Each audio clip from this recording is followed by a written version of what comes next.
সবচেয়ে বড় কথা হচ্ছে যে এর ফলে ভাগ চাষি বলুন, ক্ষেত মজদুর বলুন, চাষিরা বলুন, ন্যূনতম মূল্য নিশ্চিত করতে পারবে না।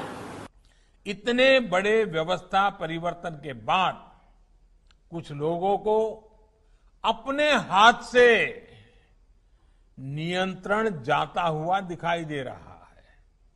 इसलिए अब ये लोग एमएसपी पर किसानों को गुमराह करने में जुटे हैं।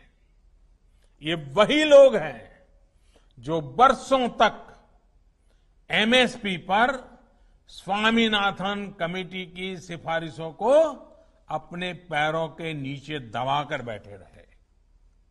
मैं देश के प्रत्येक किसान को इस बात का भरोसा देता हूं कि एमएसपी की व्यवस्था जैसे पहले चलती आ रही थी वैसे ही चलती रहने ডাল, वाली। আলু, পেঁয়াজ, গম, ভোজ্য তেল সব এসেন্সিয়াল কমোডিটিস থেকে বাদ।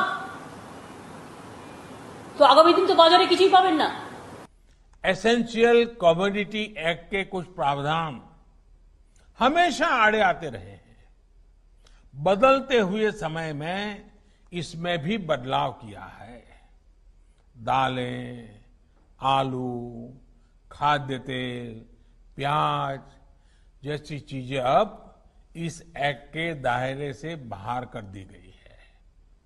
अब देश के किसान बड़े बड़े स्टोर हाउस में, कोल्ड स्टोरेज में इनका आसानी से भंडारण कर पाएंगे। जब भंडारण से जुड़ी कानूनी दिक्कतें दूर होगी तो हमारे देश में कोल्ड स्टोरेज का भी नेटवर्क और विकसित होगा, उसका और চাষিরা তার নিজের জিনিস কোথায় বেচবে? কতগুলো ফরেজ যোদ্ধার তাদের জন্ম দিয়েছে এরা। नए कृषि सुधारों ने देश के हर किसान को ये आजादी दी है कि वो किसी को भी कहीं पर भी अपनी फसल, अपने फल सब्जियां अपनी शर्तों पर बेच सकता है। আমাদের এখানে যেমন বাংলায় আমরা জানি আমাদের ক্ষেত মজদুরদের সংখ্যাই বেশি, যাদের অনেকের এক হেক্টর জমির থেকেও কম জমি আছে। এই মানুষগুলো একটা দুর্ভিক্ষের মধ্যে নিয়ে যাওয়া দেশকে। आज हमारे यहां 85% से ज्यादा किसान ऐसे हैं जो बहुत थोड़ी सी जमीन उनके पास है। किसी के पास 1 एकड़, किसी के पास 2 एकड़, किसी के पास 1 हेक्टर, किसी के पास 2 हेक्टर। सब छोटे किसान हैं। छोटी सी जमीन पर खेती करके अपना गुजारा करता है। इस वजह से इनका खर्च भी बढ़ जाता है और उन्हें अपनी थोड़ी सी उपज बेचने पर सही कीमत भी नहीं मिलती है।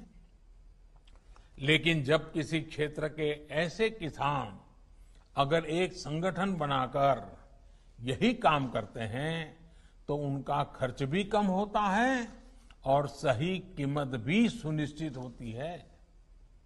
बाहर से आए खरीदार इन संगठनों से बाकायदा समझौता करके सीधे उनकी उपज खरीद सकते हैं।